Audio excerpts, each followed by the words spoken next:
نحمدہ و نصلی علی رسول الکریم۔ کسی شاگرد نے اپنے استاد سے کہا، ہم رات دن اللہ تعالیٰ جل شانہ کی نافرمانی کرتے ہیں مگر اللہ تعالیٰ جل شانہ ہمیں سزا نہیں دیتا۔ استاد محترم نے جواب دیا، ایسی بات نہیں، بلکہ اللہ تعالیٰ جل شانہ ہمیں کتنی سزائیں دیتا ہے مگر ہمیں اس کا احساس نہیں ہوتا۔ اللہ تعالیٰ جل شانہ کی سزائیں کیا ہوتی ہیں؟ سنو۔ نمبر 1، مناجات الہی کی لذت سے محرومی۔ کیا رب تعالیٰ سے مناجات کی لذت تم سے چھین نہیں لی گئی؟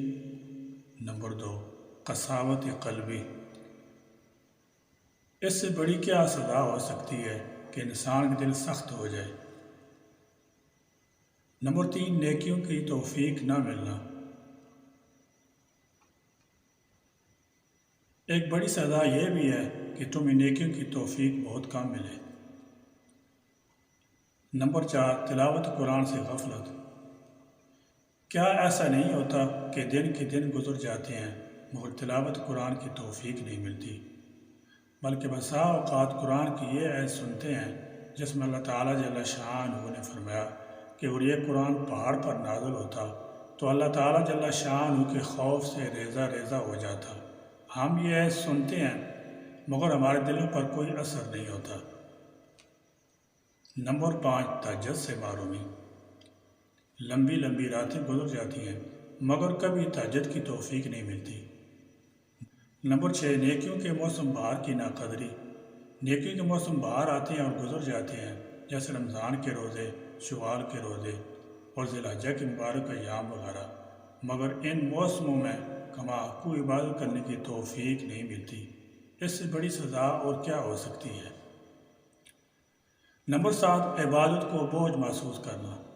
کیا تم عبادت کو بوجھ محسوس نہیں کرتے؟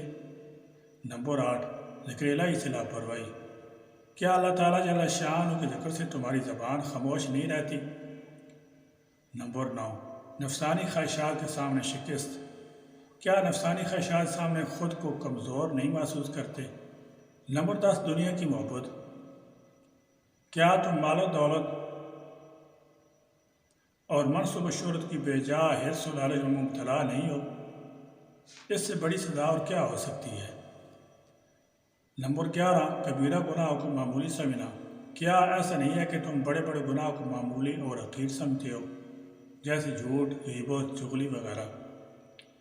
نمبر 12، فضول کاموں میں مشغولیت۔ کیا بیشتر اوقات تم فضول اور لایعنی چیزوں میں مشغول نہیں رہتے؟ نمبر 13، آخرت سے غفلت۔ کیا تم نے آخرت کو بھلا کر دنیا کو اپنا سب سے بڑا مقصد نہیں بنا لیا ہے؟ یہ ساری محرومیاں اور بے توفیقی بھی اللہ تعالیٰ جل شانہ کی طرف سے عذاب اور سزائیں ہیں، مگر تمہیں اس کا احساس نہیں ہوتا۔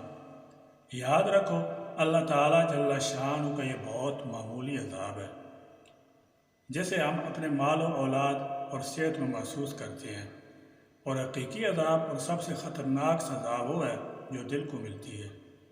اس لیے اللہ تعالیٰ جل شانہ سے عافیت کی دعا مانگو اور اپنے گناہوں کی معافی طلب کرو، کیونکہ گناہ کے سبب بندہ عبادت کی توفیق سے محروم کر دیا جاتا ہے۔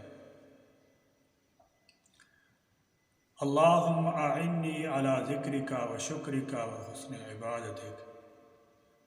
اے اللہ، مجھے اپنا ذکر کرنے، شکر کرنے اور بہترین طریقے پر عبادت کرنے کی توفیق عطا فرمائے۔